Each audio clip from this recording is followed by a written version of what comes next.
नमस्कार, स्वागत है आपका रिपोर्ट राजस्थान में। मैं हूं कर्णिका आपके साथ। तो शुरू करते हैं इस वक्त की बड़ी खबरों के साथ। चित्तौड़गढ़ के गांधीनगर क्षेत्र में एक इको कार में आग लगने से हड़कंप मच गया। कार में रखे गैस सिलेंडर में विस्फोट हो गया, जिससे कार में सवार 2 बच्चे झुलस गए। घायलों को तुरंत जिला चिकित्सालय में भर्ती कराया गया, जहां उनका उपचार जारी है। नगर परिषद की दमकल विभाग की टीम ने मौके पर पहुंचकर आग को काबू पाया। इस घटना का वीडियो सोशल मीडिया पर वायरल हो रहा है, जिससे लोगों में चिंता और चर्चा का विषय बना हुआ है।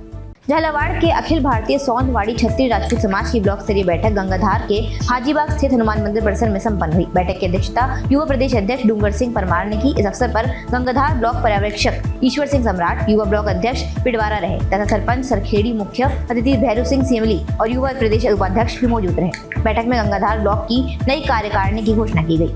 पिंडवाड़ा के वासा गांव के ब्रह्मपुरी इलाके में 4 घरों के ताले एक साथ टूट गए, जिससे परिवारों में दहशत फैल गई। ये वारदात देशावार में रहने वाले परिवारों के घरों को निशाना बनाकर की गई। ग्रामीणों ने पुलिस को तुरंत सूचना दी, लेकिन क्षेत्र में चोरी की घटनाओं में निरंतर बढ़ोतरी को लेकर लोगों में गहरा आक्रोश है। ये मामला रोहिड़ा थाना क्षेत्र का है और वारदात थाना क्षेत्र के मुख्यालय से मात्र 2 किलोमीटर की दूरी पर हुई। कानून व्यवस्था पर सवाल उठ रहे हैं और स्थानीय प्रशासन से शीघ्र कार्रवाई की मांग की जा रही है। डूंगरपुर जिले के भारतीय किसान संघ ने सीमलवाड़ा में किसानों की विभिन्न समस्याओं को लेकर बड़ी रैली निकाली।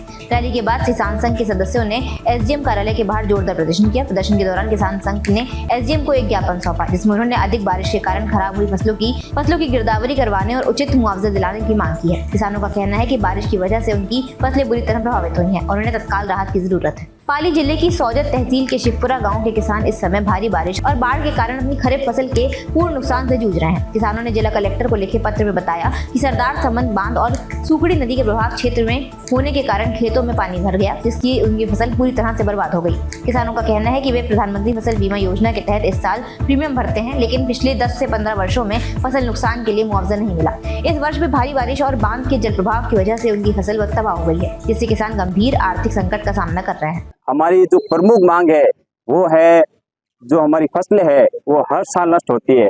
एक तो नदी का बहाव बहुत तेज होता है, पास में बांध पड़ता है, जो भी सारा पानी होता है सब हमारे खेतों में आ जाता है, जिसकी वजह से आज तक जो ये बाजरा, तिल, मूंग, अन्य जो फसलें है वो सब खराब हो जाती है। खड़ी फसलों में हम जा भी नहीं सकते हैं। सरकार कह रही है कि गिरदावरी करे कैसे, वह पानी में जाए कैसे, ये समस्या बहुत बड़ा मुद्दा हमारा। तो हम कलेक्टर साहब के पास आप समझ से 7 ट्रैक्टर भर के हम सब किसान लोग हम सब यहाँ पे आज आए हैं कलेक्टर साहब को ज्ञापन देने के लिए। पिछली बार भी हम आए थे, 2 साल पहले हम ट्रैक्टर, जीप, जो भी हमारे जो साधन थे बारिश के मौसम हम सब आए थे, पर कोई समस्या का समाधान नहीं हुआ अभी तक। प्रशासन कह रही है कि हमारे डॉक्यूमेंट ले लिए, मुआवजा मिले, अभी तक किसी के खाते में 1 भी रुपया नहीं है मुआवजा के नाम पे। और आज़ादी के स्टार्ट से आज तक किसी के खाते में मुआवजा के नाम से कोई पैसा नहीं है, और जो ये कागज वगैरह लेते हैं वो लिपोपोती करते हैं, कोई पैसा किसी के खाते में नहीं आ रहा है। तो हम कलेक्टर महोदय से निवेदन करते हैं और आगे सीएम साहब सभी से यही निवेदन करते हैं कि हमारा जो मुआवजा है, जो मेन मांग है हमारा मुआवजा, ये मुआवजा हमें मिलना चाहिए। अगर मुआवजा हमें नहीं मिला अब की बार तो हम यहीं पे धरना प्रदर्शन करेंगे। डूंगरपुर जिले के ढंबोला थाना क्षेत्र के अंतर्गत गड़िया बादल गांव में एक स्कूल बस का स्टीयरिंग फेल हो गया, जिससे बस अनियंत्रित होकर सड़क से नीचे उतर गई और झाड़ियों में फंस गई। हादसे के समय बस में स्कूल के बच्चे सवार थे। घटना में एक बच्चा गंभीर रूप से घायल हो गया, जबकि अन्य 5 बच्चों को मामूली चोट आई है। सभी घायल बच्चों का प्राथमिक उपचार कराया जा रहा है। स्थानीय लोगों और राहगीरों की मदद से घायल बच्चों को बस से बाहर निकाला गया। हादसे के बाद ग्रामीणों में प्रशासनिक व्यवस्थाओं को लेकर नाराजगी भी देखने को मिली। सिरोही जिले के पिंडवाड़ा क्षेत्र में लगातार बारिश के चलते रपट पर तेज गति से पानी बह रहा है, जिससे आमजन को भारी परेशानी का सामना करना पड़ रहा है। हालात इतने गंभीर है कि लोग जान जोखिम में डालकर रपट पार कर रहे हैं, जिससे कभी भी बड़ा हादसा हो सकता है। आज सुबह भी एक बाइक सवार रपट पार करते समय फिसल गया, लेकिन गनीमत रही कि वे बाल बच गया। क्षेत्र में कई बांधों के ओवरफ्लो होने से नदी नालों में तेज बहाव देखा जा रहा है। प्रशासन ने अभी तक मार्ग बंद करने की कोई सूचना नहीं दी है, जिससे लोग जोखिम में उठाकर रास्ता पार कर रहे हैं। कोटा जिले की सांगौर तहसील क्षेत्र के माइकला सीनियर स्कूल में टेंडर प्रक्रिया के दौरान अनियमितताओं को लेकर भारी हंगामा हो गया। विवाद बढ़ता देख प्रशासन को स्कूल भवन को जमींदोज करने की टेंडर प्रक्रिया निरस्त करनी पड़ी। दरअसल झालावाड़ जिले के पिपलोदी स्कूल हादसे के बाद कोटा जिला कलेक्टर ने माइकला स्कूल के पुराने और जर्जर कक्षाओं को गिराने के आदेश जारी कर दिए। भवन को तोड़ने के लिए 3 सितंबर सुबह 11 बजे तक निविदाएं मांगी गई हैं। हालांकि स्कूल प्रिंसिपल द्वारा समय सीमा के बाद एक निविदा स्वीकार करने को लेकर विवाद खड़ा हो गया। विरोध होने पर उस निविदा को प्रक्रिया से बाहर कर दिया गया।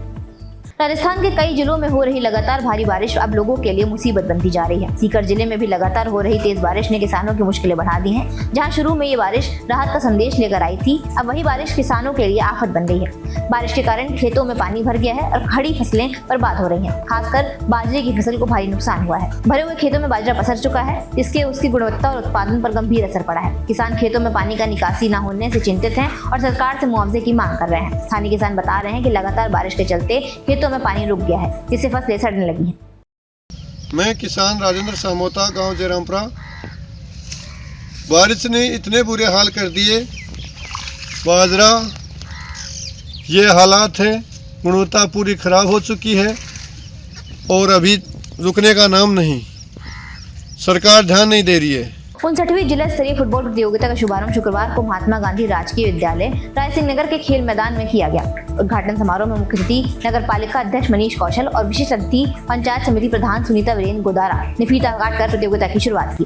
प्रतियोगिता के संयोजक और विद्यालय की प्रचार अनीता बुम्बर ने जानकारी दी कि इस वर्ष छात्र वर्ग में 18 टीमें और छात्रा वर्ग में 8 टीमों ने भाग लिया। प्रतियोगिता का समापन रविवार को होगा। प्रतियोगिता के माध्यम से युवाओं में खेल भावना को प्रोत्साहित करने का प्रयास किया जा रहा है। इस वक्त के लिए फिलहाल इतना ही। देखते रहिए रिपोर्ट राजस्थान।